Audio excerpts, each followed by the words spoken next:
સ્વામી બાપાના મનમાં જે હતું એ તારીખ 25/10/2024ના રોજ એક પત્રમાં લખાયું. આવતી દિવાળી સુધી 10,000થી વધુ બાળ બાલિકાઓ સત્સંગ દીક્ષાનો સંસ્કૃતમાં મુખપાઠ કરે. આનાથી અક્ષર પુરુષોત્તમના વિદ્વાનો તૈયાર થશે. અક્ષર પુરુષોત્તમનું જ્ઞાન જીવનમાં દ્રઢ થશે. શાસ્ત્રો પણ સાચી રીતે સમજાશે. સાચી દિશા મળશે. સ્વામી બાપાએ પત્રમાં લખેલી આ વાત આજે સત્સંગ દીક્ષાનો મુખપાઠ કરનાર તમામ બાળ બાલિકાઓના જીવનમાં સત્ય થતું દેખાય છે. તો ચાલો આજે પણ મળીએ આપણે એવા બાળકોના વાલીને કે જેઓ આ મુખપાઠ યાત્રાના સાક્ષી બન્યા છે. જય સ્વામિનારાયણ. આજે આપણી સાથે કેશવ અને નિત્યાના વાલી અહીંયા ઉપસ્થિત છે. સર્વેને જય સ્વામિનારાયણ. જ્યારે આ 315 શ્લોકની વાત આવી, મિશન રાજીપા અંતર્ગત જો સંસ્કૃતમાં મુખપાઠ કરવાની વાત આવી, તો આપને શું લાગ્યું કે થશે મુખપાઠ કે નહીં થાય? તો બાળકને જો બાપાનો રાજીપો મળતો હોય તો કેમ આપણે બાળકને રાજીપો ન અપાવી? તમારું શું કહેવું છે આ બાબત પર? જો કે હા 315 છે કે આજ્ઞા બાપાની છે, કોઈ કંઈ ખબર નથી. તમને કઈ નહોતી ખબર? કોઈ વસ્તુની કાંઈ ખબર નહીં. તો કે અમે આ જે સંસ્થામાંથી નથી. હા હા બરાબર. તો અમે રહેતા હતા ત્યાંથી નિત્ય એક જ સભામાં જતી. તો એ એવું લઈને આવી ઘરે કે ભાઈ હું શ્લોકમાં મારે રહેવાનું છે. એટલે એમ હજી ઉંમરમાં નાની છે, 6 વર્ષની છે. હા અને પહેલામાં ભણતી. તો મેં તો એટલા બધા શ્લોક તારાથી નહીં થઈ. તો કે ના મમ્મી થાશે એમ. તો પછી આ પાડી અને પછી કર્યા 315 શ્લોક. તમારો આ મુખપાઠની જર્ની કેવી રહી? પહેલો શ્લોક જ્યારે શરૂઆત હોય ત્યારે તો અઘરી જ લાગે એમ. હા એટલે પહેલો શ્લોક 3 દિવસ કરાયો. તો કે મમ્મી એક શ્લોક એક દિવસમાં ન હાલે એમ. તો વાંધો નહીં, તો ડેઈલી 2 શ્લોક કરાવવા માંડ્યા. અને કેવી રીતે તમે કરાવતા શ્લોક? 7 વાગે આવું તો એ બધા ફટાફટ મને મદદ કરાવવા માંડે કામમાં. વાસણ સાફ કરી નાખે, ત્યાર પછી કપડાની ઘડી વાળી રૂચી નાખે વાસણ. હા, કપડાની ઘડી વાળી દે, કચરું હોય પોતું હોય એ બધું કરી નાખે ફટાફટ. એટલે કે મમ્મી તમે કે વહેલા ફ્રી થઈ જાઓ અને મને શ્લોક કરાવો એમ. હું 11 વાગે ડેઈલી શ્લોક કરાવતી, ત્યારે જ મારે ટાઈમ મળતો. આખો દિવસ તો હું દુકાન ઉપર હોઉં. શું વાત કરો? રાત્રે તમે 11 વાગે શીખ ગયા? 11 થી તે 1 થી 1:30 વાગ્યા સુધી કન્ટિન્યુ કરાવવાના. પછી ક્યારેક હુઈ ગયા હોય આપણે તો પછી રાતે જાગી જાય. ક્યારેક તો 2 વાગે ઉઠે, 3 વાગે ઉઠે. તો મેં કીધું અત્યારે તો હજી રાત છે એમ, તો અત્યારે શ્લોક ન થાય એમ, સવારે કરાય. તો કે નહીં, કે તમે નથી કરાવતા ને એટલે જ કે મારો ટાર્ગેટ પૂરો નથી થયો. વહેલા ઉઠી ગઈ હોય તો વહેલા શરૂ કરી દેવાનું. ગમે ત્યારે ઉઠે એટલે શ્લોક પહેલા શરૂ કરવાનો.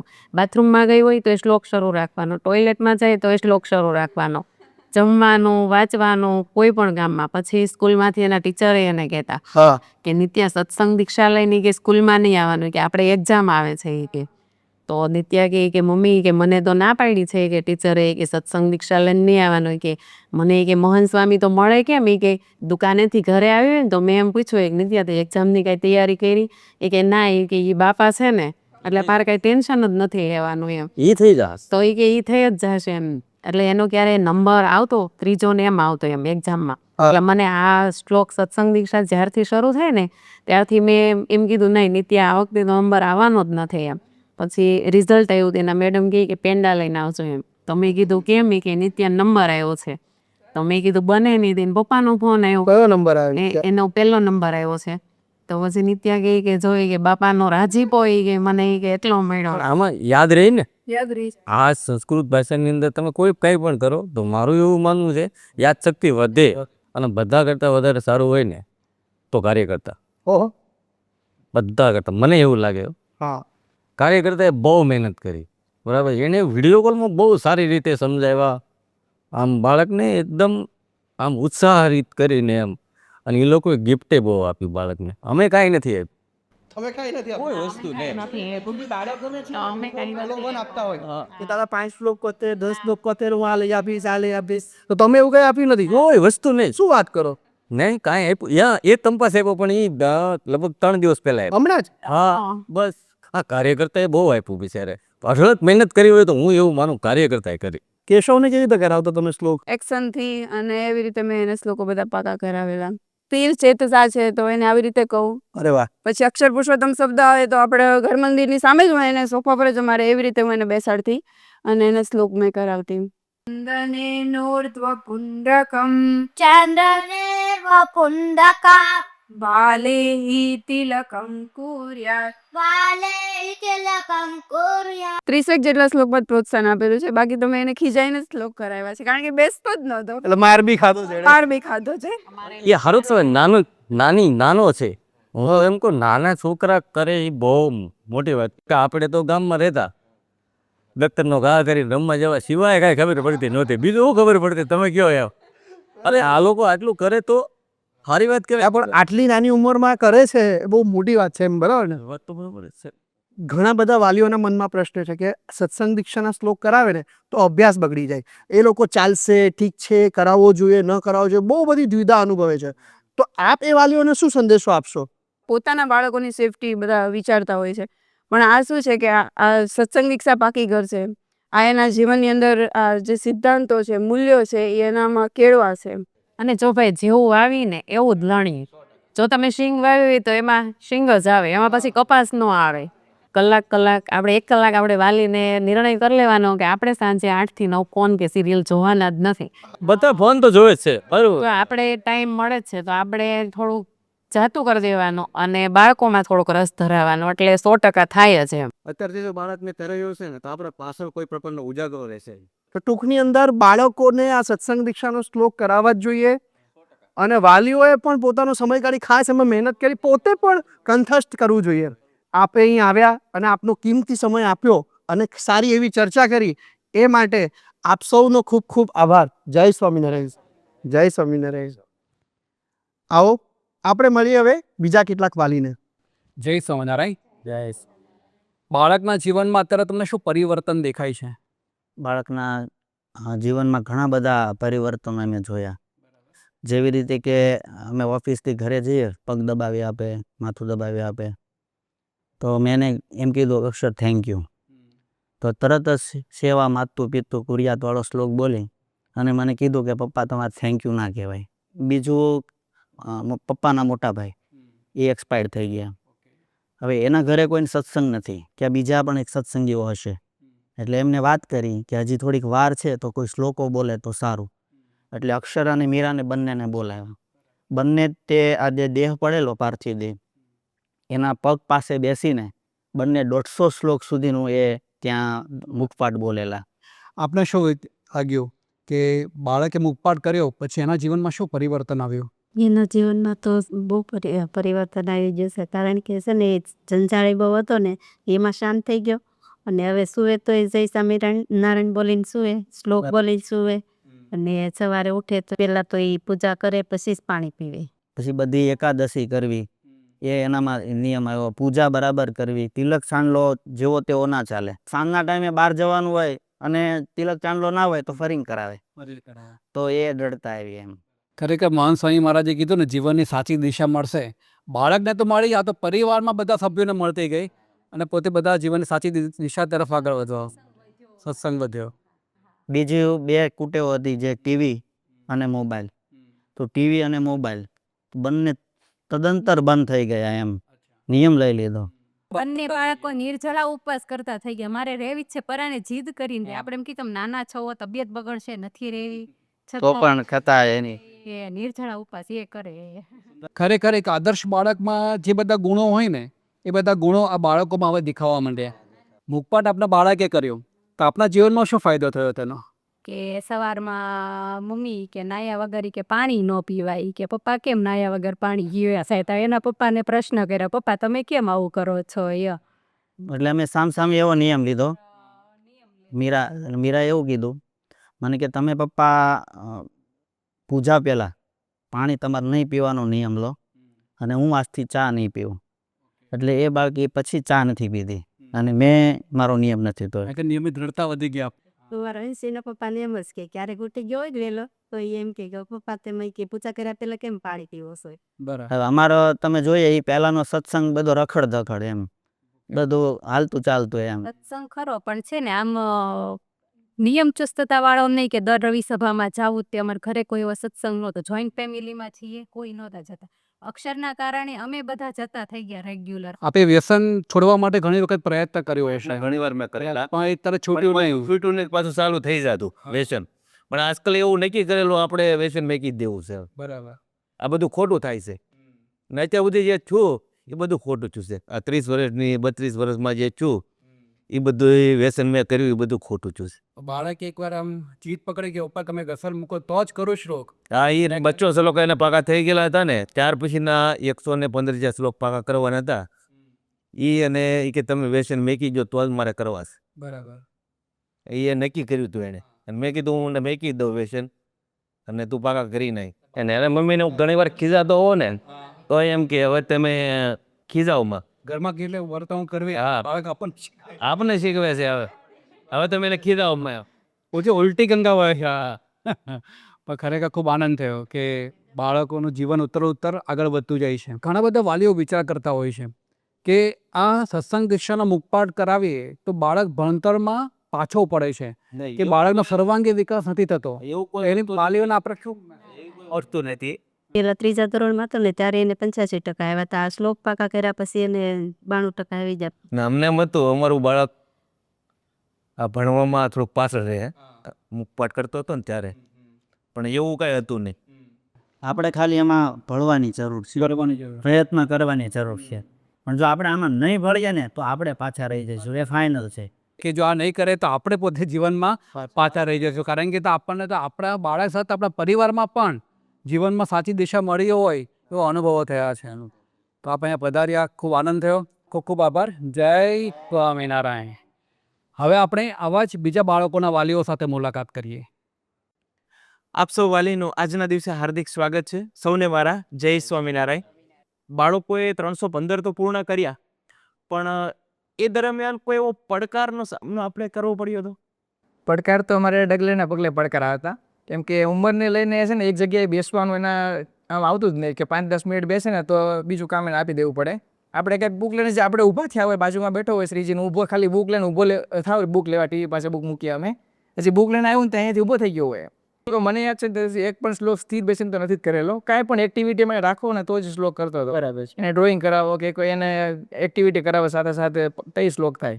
છેલ્લા 1 મહિના સુધીમાં 200 શ્લોકથી 315 પહોંચ્યા ને ત્યારે રમવાનું સદંતર બંધ. સતત આખો દિવસ શ્લોક ચાલે ઘરમાં. તો આપને ક્યારે એવો વિચાર આવ્યો કે આ રમવાની ઉંમરમાં એને આટલો બધો જ ટાઈમ તમે એને આખો દિવસ મુખપાઠમાં આપી દો? એટલે અમને દયા આવતી કે આવડી ઉંમર છે, અત્યારે બાળકને રમવાની ઉંમર છે. આ ઉંમર વહી જાય ને પછી મોટા છોકરાને કોઈ એમ નહીં કહેતો રમવા જા, કે એ રમવા જશે ને એ. પણ પછી આપણને અમે દેખાતું કે નહીં, આપણે રાજીપો લેવો છે, રાજીપો લેવડાવવો છે, તો પછી આ વસ્તુ આપણે કરાવવી પડશે. તો એવું દર્શનના જીવનમાં કોઈ એવો પડકારનો સામનો આપે કરવો પડ્યો હોય? હા, દર્શન શ્લોક કરતો હતો ત્યારે એને છે ને અહીંયા એક ગાંઠ થઈ હતી અને એ જે ગાંઠ થઈ હતી ને લીધે એને સ્વરપેટીમાં પણ સોજો આવી ગયો હતો અને એ છે ને વ્યવસ્થિત બોલી ન શકે, થોડું રોવે અથવા વધારે બોલાઈ જાય તો એનો અવાજ બેસી જાય, ને બેસેલો રહે. તો ત્યારે પછી ડૉક્ટરને બતાવતો ને ડૉક્ટરે એવું કીધું કે એને છે ને તમારે બિલકુલ બોલવા નહીં દેવાનું. અને મને ખબર હતી કે આ બિલકુલ પોસિબલ જ નથી, કેમ કે આપણે શ્લોક કરાવતા હોય એટલે એને બોલાવવું પડે અને એને વાંચતા નહોતું આવડતું, એટલે મારે એને બોલીને જ કરાવવાના હતા. પછી મેં એને અમદાવાદથી અમે રિટર્ન આવતા હતા, અમે 2 જ હતા, એટલે મેં રસ્તા એમ કીધું, મેં કીધું બેટા આ વાત તું ઘરે કોઈ નહીં કહેતો. જો આપણે ઘરે એકદમ ઓલરેડી હું એને ખીજાઈને કરાવતી ને એટલે ઘરે બધા એમ જ કહેતા કે આવી રીતે કાંઈ થોડી બાપા રાજી થાય તમે છોકરાને રોવડાવીને શ્લોક કરાવો એમ, એટલે કે રાજી ખુશી હી કરે તો જ કરાવે ને. એટલે મેં કીધું કે તું ઘરે કોઈને નહીં કહેતો અને આપણા 2 વચ્ચે વાત રાખજે, પણ જ્યારે ન કરવાનું પરાણે એક્સ્ટ્રા ઉપર ના કરો, હું પપ્પાને કહી દઈશ, હું દાદાને કહી દઈશ, એમ ધમકી આપે એમ. એટલે મેં ગમે એમ કરીને આમ થોડું કહે ને કે પેલા 51 શ્લોક જેટલું બાકી હતું ને ત્યાં સુધી બધાથી મને જરાકે નહોતી ખબર, બરોબર, કેમ કે રિપોર્ટ કરાવવા ગયા ત્યારે હું સાથે જ હતો. પછી અમદાવાદ તો એ લોકો એકલા જ ગયા હતા બતાવવા. ત્યાં હું ચર્ચા થઈ એ મને ખબર નહીં. એ પછી જ્યારે ખબર પડી ત્યારે કોઈ પ્રશ્ન ઊભો થયો? પછી એક વખત મનમાં એવું થયું કે હાલો મને કંઈ કહેતાય નથી કાંઈ, ને આટલું બધું કરી નાખ્યું. કેમ કે સ્વાભાવિક છે કે આટલો મોટો પ્રશ્ન હોય ને બોલવાની ડૉક્ટરે હાવ નાદ પાડી છે. હવે એમાંથી કંઈક વધી ગયું તો એમાં ધારો કે હું શ્લોક નહીં બોલાવું, બીજું બધું તો બોલવાનું જ છે, તો એના કરતાં બેટર છે કે હું 1 મહિનામાં એને બોલાવીને શ્લોક સંપૂર્ણ પૂરો કરી દઉં, પછી આપણે ડૉક્ટરે જે કીધું છે ને એ પ્રમાણે કરશું. બરાબર. ડૉક્ટરે વાત કરી કે દુખાવો થશે ને પ્રશ્ન વધી જશે, તો આપને એક માતા તરીકે એવી ચિંતા ના થઈ કે શ્લોક તો પછીથી પણ થઈ શકે, કારણ કે દિવાળી સુધી બાપાએ સમય આપ્યો હતો? હું સુરત અક્ષરધામ ગઈ, પ્રાર્થના મંદિરે ગઈ અને ત્યાં જઈને મેં પ્રાર્થના કરી અને માળા કરી અને મેં બાપાને કીધું, મેં કીધું જો અત્યારે અટકાવી દઈશ તો પછીથી મારે કરાવવાના જ છે, તો અત્યારે તમે જ પ્રવેશ કરજો અને આ બધું વ્યવસ્થિત પાર પાડજો અને એના ગળાને સારું રાખવું એ આપના હાથમાં જ છે, જે કરશો એ આપ સારા માટે કરશો. શિશુ બાળક છે ને એને કંઈક ને કંઈક આપણે પ્રલોભન આપવા પડે તો એવું કોઈ માધ્યમનો ઉપયોગ આપે કરેલો? ત્યાં નજીકમાં સ્ટેશનરી છે, ત્યાં લઈ જઈએ ભાઈ, તું જે ઉપર આંગળી મૂકીશ ને એ વસ્તુ લઈ દેશું. ઘરે મારે આટલું મોટું નાનું બોક્સ છે 1.5 બાય 2 ફૂટનું, એ આખું કેરેટ રમકડાથી આનાથી ભરાઈ ગયેલું છે. અને ફાઇનલ જે આપેલું આપણે દિવેટવાળું અમે આપેલું કે 315 શ્લોક થાય, એની ઈચ્છા હતી કે આપણે જે મંદિરમાં સંતો દિવેટ આરતી ઉતારે મોટી પકડવાવાળી અને લાંબી દિવેટ સળીવાળી દિવેટ, એને એ ઈચ્છા હતી લેવાની. એટલે એવી રીતના દર્શનની તે શરૂઆત કરી. એટલે કેવું કે છોકરાને કંઈક આપ્યા વગર તો આગળ વધે જ નહીં. હું વાપી સિટીમાં ગયો હતો ને ત્યાંથી એક કેમેરાનો ફોટો મોકલો મેં કીધા તારે જેવો કેમેરો જોતો હતો ને એવો કેમેરો છે અહીંયા, હું 315 પૂરા થાય તો મળે. એ કે હું કરી દઉં 315. મેં તો તારો કેમેરો આવી જશે. બરોબર. હવે એ અરસામાં એવું થયું કે આજુબાજુમાં જેટલા હતા ને, હવે મારા સાસુ છે, પછી મારા પપ્પા છે, બધી ઓફરો આપવાનું ચાલુ કરી દીધી. એ મારા સાસુએ આરતીનું વચન આપ્યું એને કે તું કર નાખ તો હું તને આરતી લઈ દઈશ. તો કદાચ એકાદ વખત હું વચ્ચે નાના 20, 25 કે 100 શ્લોક થાય એટલે કંઈક વચન આપ્યું હોય ને, તો એ પાછું જો હું ભૂલી જાઉં લાવવાનું તો એ કે આ તમે લઈને આવ્યા? મેં કીધું ના, હું કાલ લઈ આવી. એક વીક સુધી હું હાથે કરીને કદાચ ઠેકાણું તો રવિવાર યાદ કે તમે ઉલ્લું જ બનાવો દે તે મને. એટલે ટૂંકમાં બાળકોને જે આ મુખપાઠ કરાવો એ આમ જોવો તો સહેલું છે અને આમ અઘરું પણ છે. પણ ચેષ્ટામાં એક વાત એવી સાંભળવા મળી કે એનો તો મુખપાઠ થઈ ગયો, પણ એને હજી વિશેષ એક પ્રયત્ન કર્યો હતો. એની વિશે થોડી આપ વાત કરો ને. એને જ્યારે મુખપાઠ થયો ને ત્યારે એને એમ થયું કે મેં મુખપાઠ કરી દીધો, હવે ઈ કે મારે બાપાનો હજી રાજીપો મેળવવો છે, તો કે મારે 5 શિશુને વધારે એ કે મુખપાઠ કરાવવો છે. તો એણે જ્યારે મુખપાઠ 5 શિશુનું જ ખાલી કીધું હતું, પણ અત્યારે ત્યારે 17 શિશુને મુખપાઠ કરાવ્યો હતો અને અત્યારે હાલમાં બીજી 4 શિશુને, એટલે કુલ 21 શિશુને એને મુખપાઠ કરાવ્યો. શિશુ હવે આટલો બધો જે મુખપાઠ કરાવો ને તો એને સમય આપવો પડે, તો એ કેટલો સમય સુધી એ મુખપાઠ માટે એને આપ્યો છે?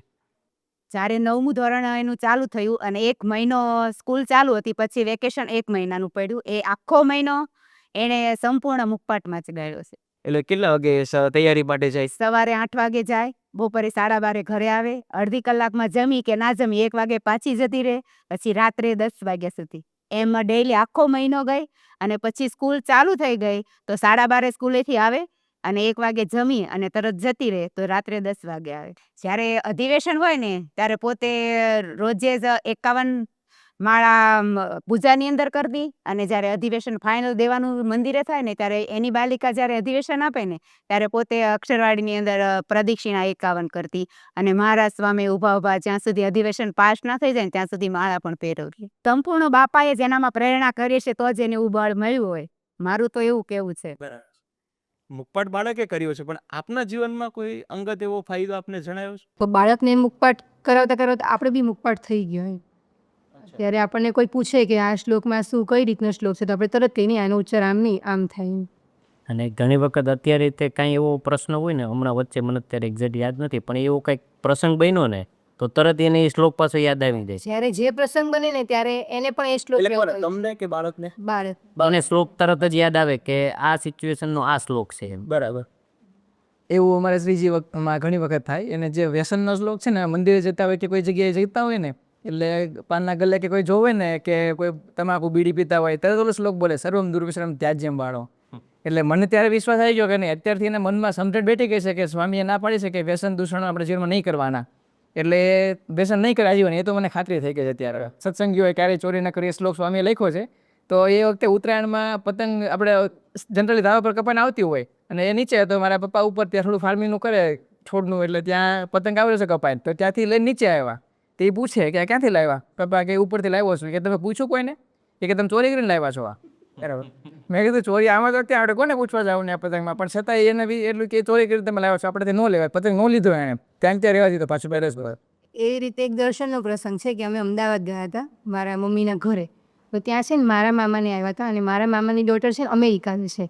હવે ત્યાં એ લોકોને એવો ઇસ્યુ થતો કે એની જોડે જે રહે છે ને એ રૂમમેટે એને તો બધું જે રેન્ટ ને એવું બધું નહોતું આપ્યું. પછી ઓનલાઈનમાં એ લોકોને કંઈક બહુ મોટી મગજમારી થઈ. હવે મોટા જેન્ટ્સ ને બધા ઓનલાઈન વાત કરતા હતા, અને પછી થોડીક વારથી બધું શાંત પડી. પછી દોડતો મારી પાસે સત્સંગ દીક્ષાની બુક લઈને આવ્યો અને મને કે મમ્મી, યદ્દેશે હિ સ્વવાસસ્ય તદ્દેશ નિયમાશ્ચ સર્વથા પાલનીયાસ્તે તત્પ્રશાસન સંમતા. એમ એટલે મેં કીધું કેમ શું થયું એમ, એટલે કે માસીના જે રૂમમેટ જે માસીની જોડે રહે છે ને એને આ શ્લોક ખબર નથી કે આપણે જે દેશમાં રહેતા હોય ને દેશના નિયમોનું સંપૂર્ણ રીતે પાલન કરવું. પછી આપણે 11 વર્ષનું છે તો 11 વાગે આપણે એવી આજ્ઞા કરી છે કે બપોરે સૂવાનું નહીં એમ. પણ હું છે ને દર્શનને સુવડાવી દઉં. હું એમ કહું કે આ આજ્ઞા છે ને 12 વર્ષથી ઉપરના બાળકો માટે, 12 વર્ષથી નીચેના બાળકોને એની મમ્મીએ સૂઈ જવાનું એમ. પછી આ શ્લોક આવ્યો આમાં કે એકાદશીના દિવસે જે સૂવે એને ઉપવાસનો નાશ થઈ જાય. ત્યાંથી અમે પકડી લીધું કે જે દિવસે એકાદશી દિવસે મને સવાર હું એને કોને છે કે 11 છે સ્કૂલે છે તે મને તરત સામે કે બપોર સૂવાનું નથી નકર ઉપવાસનો નાશ થઈ જશે. છેલ્લે તો એને આપણી ઘર સભાની બુક એ વાંચતો થઈ ગયો. એ પોતે વાંચે, ભલે વાર લાગે પણ કમ્પ્લીટ ગુજરાતી શબ્દો વાંચવા મળ્યા. આ જીવન ચરિત્રની બધું એ વાંચવાનું ચાલુ કર્યું એમ. વાંચવાનું શરૂ કર્યું. બરાબર છે. અને ઘણા વાલીઓને કેવું છે કે જો મુખપાઠ પાછળ સમય આપશે ને તો એનો અભ્યાસ બગડશે. તો આપની દીકરીએ તો ઓલરેડી સમય આપ્યો છે, તો શું એને અભ્યાસમાં કોઈ એવો ફેરફાર, કોઈ પીછળ થઈ હોય? પીછેહટ એમાં બિલકુલ નથી થઈ. એમાં સામૂન કે સારું રિઝલ્ટ પણ આવ્યું. એને 85-86 આવતા હતા, એના બદલે એને 93-94 આવ્યું. શું વાત છે. અમે તો એટલું જ કહેશું કે મુખપાઠની અંદર કોઈ સમય બગડતો નથી અને કોઈ નુકસાન થતું નથી. અભ્યાસમાં તો ખૂબ સારી એવી પ્રગતિ મળે છે અને યાદશક્તિ પણ વધારે વધે છે. અને નાની ઉંમરથી મુખપાઠ જે થતો હોય ને એનું મગજ એટલું ટેવાઈ જાય કે યાદશક્તિની ઓટોમેટિક વધતી જાય. આપ સૌ વાલીની વાતો સાંભળીને એવું ચોક્કસ કહી શકાય કે આપના બાળકને પણ સત્સંગ દીક્ષા મુખપાઠ કરાવો. એમાં કોઈ જ નુકસાન નથી. બાપાનો રાજીપો તો મળશે જ, પણ સાથે સાથે બાળકના જીવનનું ઘડતર પણ હશે. આપ સૌ વાલીઓ આજે આપનો કિંમતી સમય આપ્યો એ બદલ આપનો હૃદયથી આભાર. તો ચાલો આજે આપણે સૌ નક્કી કરીએ કે આપણે પણ આપણા બાળકોને સત્સંગ દીક્ષાનો મુખપાઠ કરાવીને જ રહીશું. બાળકોનું ઘડતર કલ્પના બહાર થશે એવી તો સ્વામી બાપાના સંકલ્પની તાકાત છે. સંકલ્પ અમે સાકાર કરીશું, મહંત સ્વામીને રાજી કરીશું. તો ચાલો આપણે સૌ પણ એક સાથે બોલીએ, સંકલ્પ અમે સાકાર કરીશું, મહંત સ્વામીને રાજી કરીશું. જય સ્વામિનારાયણ.